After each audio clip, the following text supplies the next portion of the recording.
এই না বাপজাদি, এখন এখানে বসে আছিস? বাড়ির কাজগুলো কে করবে?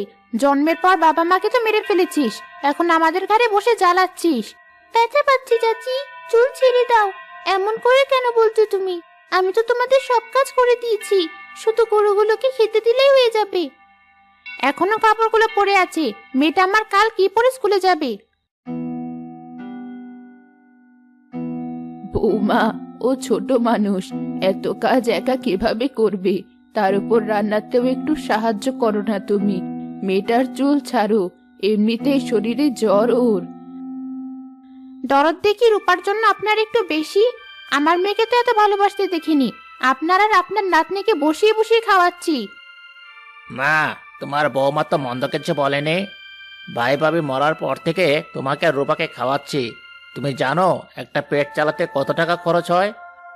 তুই কি বলতে চাচ্ছিস? রূপার আজ 2 দিন জ্বর, তোকে কতবার বলেছি একটু ওষুধ আনতে, তুই তো এনে দিসনি। শুধু দুটো খাওয়ার জন্য কত কষ্ট করে মেয়েটা। শোনো মা, আমার বাড়িতে তোমাদের আর কোনো জায়গা নেই। এই মেয়েকে নিয়ে বেরিয়ে যাও বাড়ি থেকে। আমি কাউকে বসিয়ে খেতে দিতে পারবো না। চাচা, আমি আর দাদি কোথায় যাব? কি খাবো? তুমি আমাদের তাড়িয়ে দিও না। তোর চাচা কি বলেছে শুনতে পাসনি? একদম নাটক করবি না, বেরিয়ে যা আমার বাড়ি থেকে। তোমরা আমাদেরকে এমন করে তাড়িয়ে দিতে পারলে? কেন পারবো না মা? আমারও তো ভবিষ্যৎ আছে। মেয়েটা বড় হচ্ছে, এর ভেতর সারাদিন তোমাদের ঝামেলা লেগেই থাকে। আমি চাই না আমার সংসারে ঝামেলা হোক। ঠিক আছে, আমি আমার নাতনিকে নিয়ে চলে যাচ্ছি। আমার বড় ছেলের মতো তুইও আমার কাছে মৃত আজ থেকে। চল রূপা।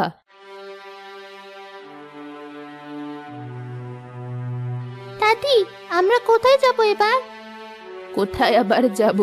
তোর বাবার একটা ভাঙা বাড়ি আছে, আমরা সেখানেই থাকবো আজ থেকে। দাদি, আমরা কি করব? কি খাবো? কিছু ভেবেছো?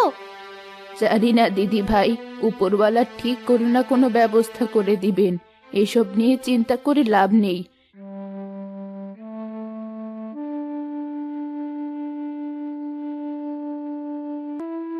এই দেখ দিদি ভাই, আমরা বাড়ি চলে এসেছি।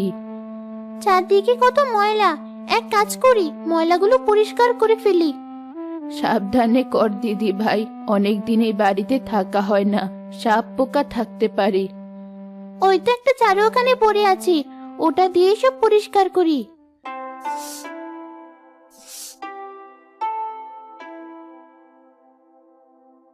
দিদি